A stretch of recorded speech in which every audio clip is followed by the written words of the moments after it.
A major report on housing and a warning from the governor's office.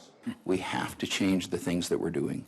The governor's office released a plan to address Utah's housing crisis. It's not going to be cheap, and it's not going to be easy.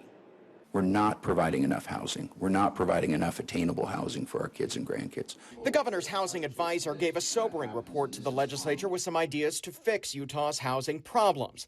Only 9% of Utahns can now afford a median-priced home, which is about $500,000. The average age of a first-time home buyer is now 38, and we're hundreds of thousands of homes short. We have a really serious challenge with homeownership. Things aren't much better for renters. Over 45% are considered rent-burdened, with nearly 20% of those spending half their income on rent.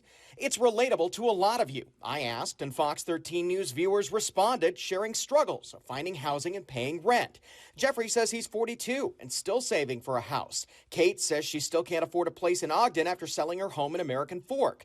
Dylan says he makes more than his father did 15 years ago and still can't afford a home. And Melzy says she's moving out of state.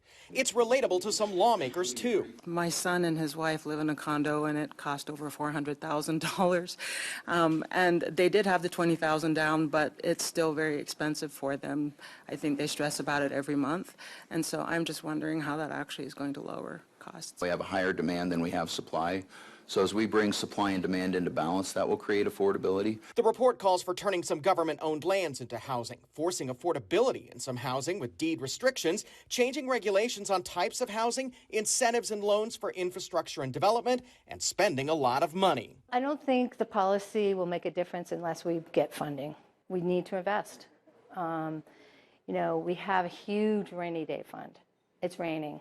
Tara Rollins runs the Utah Housing Coalition. It's an advocacy group that pushes for affordable housing. She gave input on this report and supports its recommendations, but it underscores other issues. We have so many low-wage jobs in our state, and they deserve a place to live. I think everybody is on the same page, understanding that we have a serious issue.